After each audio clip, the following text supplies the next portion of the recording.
అందరికీ నమస్కారం అండి. నా పేరు కవితాదేవి. నేను దిశ ఫౌండేషన్ తరఫు నుంచి మాట్లాడుతున్నాను. మహిళా సంఘం తరఫు నుంచి మాట్లాడుతున్నాను. చూసినా కూడా సోషల్ మీడియాలో ఎక్కడ చూసినా కూడా ఈ అసిస్టెంట్ కమిషనర్ అయిన శాంతి టాపిక్ ఎక్కడ చూసినా, ఏ ఛానల్లో చూసినా, ఏ మీడియాలో చూసినా ఈమె టాపికే ఇప్పుడు స్టార్ట్ అవుతుంది. అందరూ తెలిసిన విషయమే. మదన్ మోహన్ హస్బెండ్, మాజీ హస్బెండ్ అనే చెప్పుకోవచ్చు. వీళ్ళిద్దరికి 2016లో ఇద్దరికి విడాకులు జరిగిన తర్వాత ఒక బాబు పుట్టాడు. అది అందరికి తెలిసిన విషయమే. ఆ బాబు గురించి ఇప్పుడు టాపిక్ అనేది నడుస్తుంది. నా భార్యకి పుట్టిన కొడుకుకు తండ్రి ఎవరు అనే టాపిక్ మీద ఇతను ప్రతి ఒక్కరి దగ్గరికి వెళ్ళాడు, మీడియాలో వెళ్ళాడు. ఈ రోజు రీసెంట్ గా చూస్తే మనకు చీఫ్ మినిస్టర్ దగ్గరికి వెళ్ళి లెటర్ ఇచ్చాడు. తర్వాత హోమ్ మినిస్టర్ అయిన అనిత దగ్గర కూడా వెళ్ళి ఈ రోజు లెటర్ ఇచ్చాడు. నా భార్య పుట్టిన కొడుకు ఎవరు, అతని తండ్రి ఎవరు అంటే భార్యను వదిలేసి వెళ్ళిపోయాడు. నాకు భార్య వద్దు అంటే వీళ్ళకి ఫస్ట్ ఒక ఇద్దరు కవల పిల్లలు, ఇద్దరు ఆడపిల్లలు పుట్టారు. ఆ ఇద్దరు ఆడపిల్లల్ని భార్యను వదిలేసి తన విదేశాలకు తను వెళ్ళిపోయాడు. తన పని ఏదో తను చూసుకుంటున్నాడు. అతను కూడా చాలా గవర్నమెంట్ ఎంప్లాయీ. తను కూడా మంచి చక్కగా చదువుకున్నాడు, సంస్కారం ఉంది, చాలా విజ్ఞత కూడా ఉంది, అన్ని రకాలుగా అన్ని బాగున్నాయి. కానీ భార్య నుంచి తిరిగి వచ్చిన తర్వాత విడాకులు తీసుకున్న భార్యను ఎలిగేషన్ ఇప్పుడు ఏంటంటే విడాకులు తీసుకొని విడిపోయిన తర్వాత నా భార్యకు పుట్టిన బాబుకు తండ్రి ఎవరు అంటే అసలు ఈ విషయము వింటే రియల్ గా చెప్పాలంటే ఆడవాళ్ళందరూ బాధపడాల్సిన విషయం. ఆమెకు అసలు ఎంత విపరీతమైన పెయిన్ ఉంటుంది. తనకు గర్భసంచి మీద, తన మాతృత్వం మీదనే ఒక అనుమానాస్పదమైన సంచలనమైన న్యూస్ అనేది రేపెత్తుంటే చాలా చాలా చాలా సఫర్ అవుతుంది శాంతి అయితే. రియల్ గా చెప్పాలంటే వీళ్ళిద్దరి మధ్యలో విడాకులు జరిగిన తర్వాత ఆమె ఇంకొక అతన్ని పెళ్లి చేసుకున్నాను, సుభాష్ అనే ఒక అడ్వకేట్ ఉంది, నేను మ్యారేజ్ చేసుకున్నాను, అతని ద్వారా నాకు బాబు పుట్టాడు అని తను చెప్పినా కూడా ఇది వేరే వాళ్ళని టాపిక్ లోకి లాగాలని చూస్తున్నాడు. అంటే వేరే పర్సన్ అంటే ఇప్పుడు విజయసాయి రెడ్డి గారు అంటే అందరికి తెలిసి రాజ్యసభ మెంబరు, అందరు వైఎస్ఆర్సీపీ నుంచి లీడరు. తను నా భార్యకు పుట్టిన కొడుకుకు తండ్రి ఇతనే విజయసాయి రెడ్డి గారు అని తను టాపిక్ అనేది రేజ్ చేస్తున్నారు. ఎందుకు విజయసాయి రెడ్డి గారి గురించి మాట్లాడాల్సిన అవసరం ఏమొచ్చింది? ఇప్పుడు ఇక్కడ పరిచయం ఉన్నంత మాత్రాన, అతను నాకు పరిచయం ఉంది అంత మాత్రాన అని చెప్తున్నాడు. కాకపోతే నా బిడ్డకు తండ్రి, శాంతి కూడిన బిడ్డకు తండ్రి విజయసాయి రెడ్డి గారు అని చెప్తున్నాడు. అది ఎంతవరకు డిఎన్ఏ టెస్ట్ దాకా వెళ్తుంది. ఈ డిఎన్ఏ టెస్ట్ చేయాలి అనే టాపిక్ ఎంత అసహ్యంగా అనిపిస్తుంది అంటే ఒక ఆడబిడ్డకు పుట్టిన ఒక మగపిల్లవాడికి డిఎన్ఏ టెస్ట్ ద్వారా తండ్రి ఎవరో తెలుసుకునే అంత దౌర్భాగ్యం అనేది ఇప్పుడు టాపిక్ అనేది వచ్చింది. ఇప్పుడు ఈ రోజు సొసైటీలో ఎవరైనా కూడా ప్రతి ఒక్క భార్యను కూడా భర్త అనుమానించే పరిస్థితులు వచ్చినాయి. నా భార్య పుట్టిన బిడ్డ ఎవరని ప్రతి ఒక్కరు స్పందిస్తారు. ఓహో, భార్య మీద కొంచెం కోపం వచ్చినా, కొంచెం డౌట్ వచ్చినా కూడా నా భార్య పుట్టిన బిడ్డ ఎవరని ఎవరైనా సొసైటీలో ప్రతి ఒక్క భర్త కూడా టాపిక్ అనేది రేజ్ చేస్తారు. తన భార్యని అడిగాడు అంటే మాజీ భార్య పెళ్లి చేసుకున్నాడు, ఇద్దరు పిల్లలు పుట్టిన తర్వాత భార్యను వదిలేసి వెళ్ళిపోయిన తర్వాత బాబు పుట్టాడు.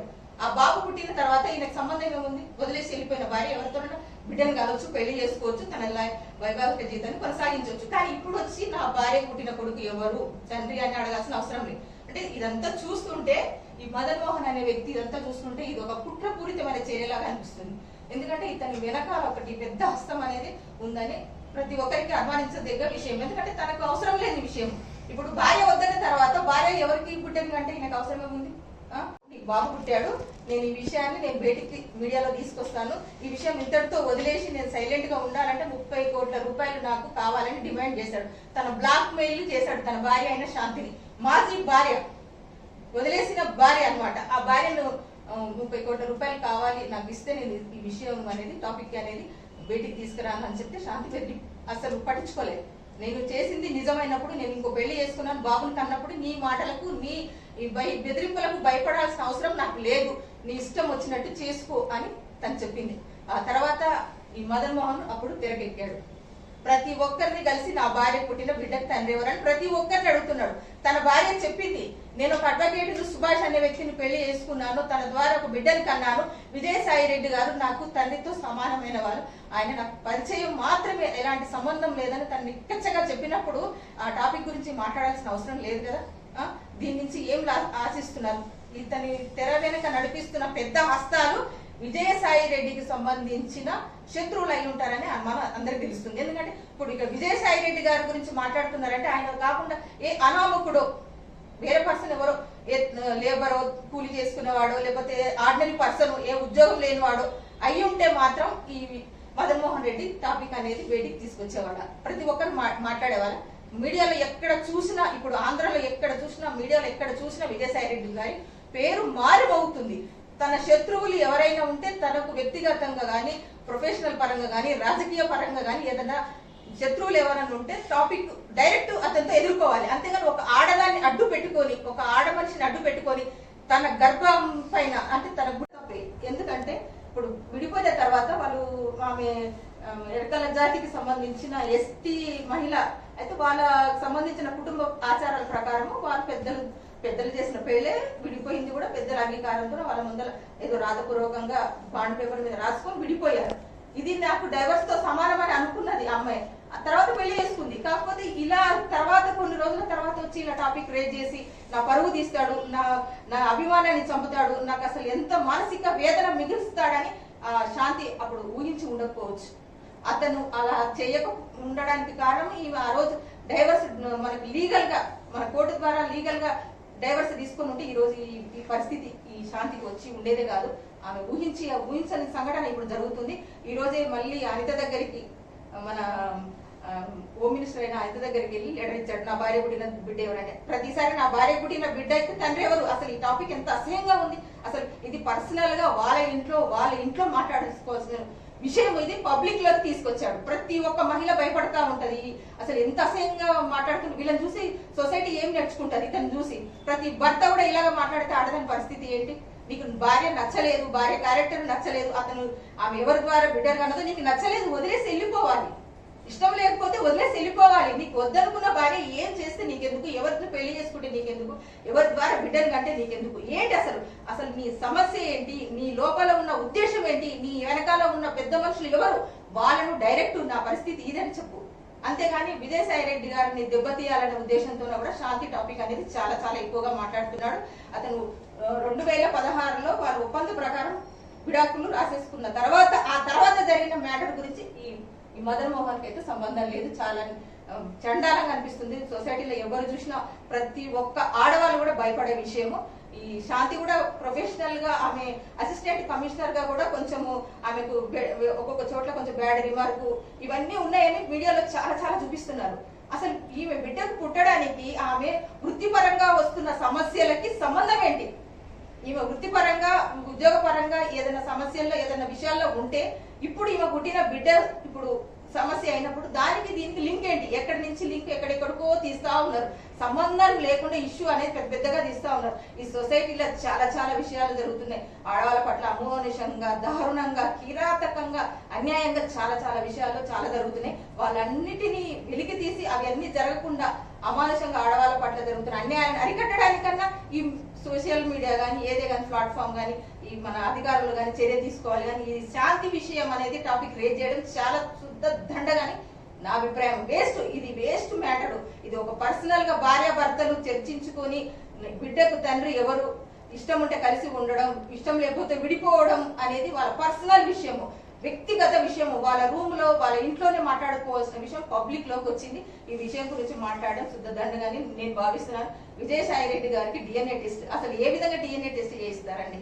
ఒక మంత్రి, రాజ్యసభ సభ్యుడు, అసలు ఎవరు వచ్చి వాళ్ళు డిఎన్ఏ టెస్ట్ నా బిడ్డకు తండ్రినని ఎవరైనా ఇట్లా మాట్లాడవచ్చు. ఎవరు ఇష్టం ఉంటే ఈ రోజు ఈయన పేరు అంటారు, రేపొద్దున సీఎం అంటారు, హోమ్ మినిస్టర్ అంటారు, ప్రతి ఒక్కరిని కామెంట్ చేయొచ్చు. ఎవరినైనా డిఎన్ఏ టెస్ట్ కు రెడీ, నువ్వు బిడ్డకు తండ్రివా కాకపోతే డిఎన్ఏ టెస్ట్ కు రా. అసలు ఏంటి? అసలు దీనికి ఇది చిన్న పిల్లల ఆటలాగా ఉంది. ప్రతి ఒక్కరు వచ్చి డిఎన్ఏ టెస్ట్ ఏమంటారు? అతనికి అభిమానం అనేది ఉండదా? పరువు ఉండదా? ప్రతిష్ట ఉండదా? ఫ్యామిలీ ఉండదా? పాపలు, వాళ్ళ కవర్ పిల్లలు, 2 పిల్లలు ఉన్నారు. వాళ్ళ పిల్లల పరిస్థితి ఏంటి? రేపొద్దున ఆ పుట్టిన బాబు పెరిగి పెద్దగా అయిన తర్వాత ఆ పిల్లవాడు ఎదుర్కొనే సమస్యలు ఎలా ఉంటది? ఎంత అన్యాయం, ఎంత నీచంగా చూస్తారు సొసైటీలో. ఎక్కడికి వెళ్తుంటాయి? ఇప్పుడున్న ఇష్యూ అప్పుడు అబ్బాయి పెరిగి పెద్దగా అయిన తర్వాత ఎంత అవమానంగా, ఎంత బాధగా ఉంటుంది. ఇప్పుడు తను ఏ ఉద్దేశాన్ని లోపల పెట్టుకొని బాబు గురించి, ఆ చంటి బిడ్డ గురించి టాపిక్ రేజ్ చేయడం చాలా చాలా ఘోరంగా ఉంది. తన 2 బిడ్డలకు, ఇలాంటి తల్లిదండ్రులకు పుట్టిన పిల్లలకు వాళ్ళకి ఎంత అవమానం అంటే అంత అవమానం ఉంది. ఇక్కడైనా సరే ఆ పిల్లలను దృష్టిలో పెట్టుకొని నిజంగా 2 బిడ్డలకు తండ్రి ఈ మదన్ మోహన్ నా బిడ్డలకు రేపొద్దున అవమానం జరగకూడదు. ఒక ఆడదాన్ని ఇంత నీచంగా అసహ్యంగా బయటికి లాగాల్సిన అవసరం లేదు. నీకు వద్దనుకున్న తర్వాత వెళ్ళిపోవాలి. ఒక సంస్కారవంతమైన వ్యక్తి, ఒక కల్చర్ తెలిసిన వ్యక్తి, చదువుకున్న సంస్కారము, విజ్ఞత, విధేయత ఇవన్నీ ఉన్న వ్యక్తి ఎవరైనా సరే నా భార్య ఇలా చేసిందా అంటే సైలెంట్ గా వెళ్ళిపోతాడు. అప్పుడు అతన్ని ఉన్న సంస్కారానికి ఆడవాళ్ళు ప్రతి ఒక్కరు సైల్యూట్ చేస్తారు. ఇది ఒక మనిషి ఉండాల్సిన వ్యక్తిత్వం అని, అతను చదువుకున్న చదువుకు సంస్కారం అని ప్రతి ఒక్కరు హర్షిస్తారు. కానీ ఇలా బయటికి లాగి ఆడవాళ్ళ పట్ల అంటే తన భార్య గురించి మాట్లాడుతుండ్రు, కానీ ప్రతి ఒక్కరికి ఇది ఒక ఎగ్జాంపుల్ గా తీసుకుంటారు. భవిష్యత్తులో ప్రతి ఒక్కరు ఇలాగే చేయొచ్చు. భర్తకు కోపం ఉంటే భార్య మీద, విడిపోయిన తర్వాత కూడా భర్తకు కోపం ఉంటే భార్యని ఎలా అవమానించవచ్చు, ఆమెను బయటికి ఎలా లాగొచ్చు, ఆమెను ఎలా అవమానించవచ్చు, మనకి నచ్చని వ్యక్తులు, పొలిటికల్ గా ఎదిగిన వాళ్ళు, పెద్ద పెద్ద వాళ్ళు ఎవరైనా ఉంటే వాళ్ళని ఎలా ఇన్వాల్వ్ చేయొచ్చు, వాళ్ళని ఎలా రాజకీయ పరంగా కావచ్చు, ప్రొఫెషనల్ గా కావచ్చు, ఈమె ఉద్యోగ పరంగా కావచ్చు, ఏ విధంగా అయినా సరే అతను అవమానపరచాలనుకున్నాడు. నన్ను వదిలేసిన భార్యను ఎలాంటి స్థితికి తీసుకొస్తానో చూడు అని తను మనసులో గట్టిగా అనుకొని ఉన్నాడు. ఈ టాపిక్ అనేది బాగా బయటికి తీసుకొచ్చి చాలా విధ్వంసం సృష్టిస్తున్నాడు. చాలా అసహ్యంగా అనిపిస్తుంది. విజయసాయి రెడ్డి గారు నా కూతురు లాంటి సమానమైన కూతురు అని చెప్తున్నాడు. తన కూతురు లాంటిది. ఇప్పుడు తన నిజంగా ఒరిజినల్ తన విజయసాయి రెడ్డి గారి కూతురు ఎంత బాధపడుతుంది, వాళ్ళ భార్య ఎంత బాధపడుతుంది, ఎంత అవమానకరంగా ఉంది. ఇప్పుడు ఒక మనిషితో మరో మనిషి ఎప్పుడన్నా మాట్లాడాల్సిన అవసరం వస్తే మాట్లాడినా, ఏదైనా సహాయం చేయాల్సి వచ్చినప్పుడు సహాయం చేసినా, ఈ విషయాలన్నీ ఎక్కడి నుంచి ఎక్కడికి దారి తీస్తాయో భవిష్యత్తులో అని భయపడి ఎవరు ఏది చేయలేకపోతారు. ఏ పెద్ద వాళ్ళు కూడా ఒక చిన్న వాళ్ళకి ఏది హెల్ప్ చేయలేకపోతారు. ఎవరు మానన వాళ్ళే ఉండాల్సిన పరిస్థితి అయితే ఇప్పుడైతే నెలకొన్నదని చెప్పొచ్చు. ఇక మీదట మదన్ మోహన్ విషయాల్లో ప్రతి ఒక్కరు అతను ఎంత అరాచకం చేస్తున్నా వాటన్నిటికీ స్వస్తి పలికి ప్రతి ఛానల్ వాళ్ళని అతన్ని ఎంకరేజ్ చేయకూడదు. ఇప్పుడు ఈ శాంతి విషయం ఎంకరేజ్ చేయాల్సినంత అవసరం లేదు. ఓన్లీ విజయసాయి రెడ్డి గారు ఈ టాపిక్ లో ఉన్నందుకు ఈ న్యూస్ అనేది స్ప్రెడ్ అవుతుంది, చాలా హైలైట్ గా నిలుస్తుంది. ఒక రాజకీయ నేత అతన్ని ఎదుర్కోవడం లేని వాళ్ళు ఎవరైనా ఉంటే, ఆ పార్టీ పరంగా కానీ వ్యక్తిగతంగా అతన్ని ఎదుర్కోలేని వాళ్ళు ఎవరైనా ఉంటే ఈ శాంతిని అడ్డు పెట్టుకొని ఈ స్టోరీ అనేది కొనసాగిస్తారు అనే విషయం అయితే అందరికీ తెలిసే. ఇప్పుడు ఉద్యోగ పరంగా ఆమె ఏదైనా మిస్టేక్ ఏదైనా ఉంటే అది మనకు మామూలుగా అధికారులు ఏమైనా ఉంటే వాళ్ళు చూసుకుంటారు, కమిటీ వేస్తారు. ఆమె చేసిన తప్పులు ఏదైనా ఉంటే దానికి వేరే రూట్ ఉంటుంది. కానీ ఈ బిడ్డ పుట్టిన దాని గురించి ఉద్యోగ పరంగా జరిగిన విషయాలు టాపిక్ తీసుకురావడం చాలా అసహ్యంగా ఉంటుంది. ఆడదాన్ని ఎదుర్కొనలేక ఆడదాన్ని మాతృత్వం మీద దెబ్బ కొడుతున్నారని చెప్పుకోవచ్చు. ఈ విషయంలో అయితే చాలా చాలా బాధపడాల్సిన విషయము. ఈ విషయాన్ని ఇంతటితో ఈ బిడ్డ టాపిక్ అనేది సోషల్ మీడియాలో రన్ కావద్దు. ఆ పర్సనల్ విషయాన్ని పబ్లిక్ లోకి తీసుకురావద్దు. పర్సనల్ విషయాలు పర్సనల్ గానే ఉండాలి. మన ఇంట్లో మన గదిలో జరగాల్సిన ముచ్చట్లు మాటలు అన్ని పబ్లిక్ లోకి. విడిపోయిన భర్త అయినా సరే అతను ఒకప్పటి భార్య, నాతో కలిసి కాపురం చేసిన నా భార్య, ఆమె అభిమానాన్ని దెబ్బతీయకూడదని ఇంగిత జ్ఞానం సంస్కారం లేని ఒక మదన్ మోహన్ మాటలు పట్టుకొని ప్రతి ఒక్కరు కూడా మీడియాలో అలచల్ చేస్తా ఉన్నారు. అతని టాపిక్ ను అతన్ని ముందు చేసుకొని ప్రతి ఒక్కరు మాట్లాడుతున్నారు. ఈ వీళ్ళ మదన్ మోహన్ మీద ఏదో అభిమానంతోనో, ఇతను కరెక్ట్ పర్సన్, ఇతను ఒక మంచి వ్యక్తి, ఒక భార్య వల్ల మోసపోయిన వ్యక్తి అని ఇతను ఎవ్వరు హర్షించరు. ఒక ఈ విజయసాయి రెడ్డి గారి పట్ల ఎవరికైనా ద్వేషం గాని, పగ గాని, కుట్ర గాని, రాజకీయంగా ఈర్ష్య ద్వేషాలు ఉన్న వాళ్ళు కానీ ఎవరైనా కావచ్చు, వాళ్ళందరూ ఇప్పుడు మాత్రం తెర మీదకి ఎక్కుతున్నారు. ఈ శాంతిని అడ్డు పెట్టుకొని వీళ్ళందరూ తెర మీదకి ఎక్కుతున్నారు. ఈ టాపిక్ ఇంతటితో వదిలేసి వీళ్ళ పర్సనల్ విషయాల గురించి ఎవరు మాట్లాడుకోకపోవడమే చాలా చాలా మంచిది అనిపిస్తుంది. ఒక ఆడదానిగా నేనైతే చాలా చాలా బాధపడుతున్నాను. మనకు పుట్టిన బిడ్డ ఏ తండ్రి ఎవరు అని చెప్పుకోవడానికి, ఆ టాపిక్ వినడానికి అసహ్యంగా ఉంది. ప్రతి ఇంట్లో ప్రతి ఇల్లాలు కూడా భవిష్యత్తులో ఎవరింట్లో ఏం జరుగుతుందో అని ఒక భయంతో కొట్టుమిట్టాడాల్సిన పరిస్థితి వచ్చింది. ఈ మదన్మోహన్ ఇంతటితో ఈ టాపిక్ వదిలేసి వాళ్ళ బిడ్డ ఎవరు, తండ్రి ఎవరు, కొడుకు ఎవరు, ఆయనకు అవసరం లేని భార్య గురించి ఆ టాపికే వద్దు, ఆయనకి ఇష్టం లేని భార్య గురించి ఆయన టాపికే వద్దు. అతను బ్లాక్ మెయిల్ చేస్తా ఉన్నాడు. డబ్బులు కావాలంటే బ్లాక్ మెయిల్ చేస్తే అతను అడిగిన 30 కోట్లు ఈ అమ్మాయి ఈ శాంతి ఈ 30 కోట్లు అతనికి ఇస్తే ఆమె చేసిన పని కరెక్ట్ అవుతుందా? ఇవి అతను అడిగిన 30 కోట్లు ఇస్తే అతను ఒప్పుకుంటాడా? అంటే ఆమె ఏ పని చేసి ఆ 30 కోట్లు ఇతనికి ఇవ్వాలి అంటే అతని ఉద్దేశం ఏంటి? అతని ఉద్దేశం వెనక ఉన్న విషయాలు, అతని వెనక ఉన్న పెద్ద పెద్ద హస్తాలు ఎవరో బయటికి సోషల్ మీడియా అలాగైనా లాగి అతనికి తగిన బుద్ధి చెప్పాలని నేను మనస్ఫూర్తిగా కోరుకుంటున్నాను.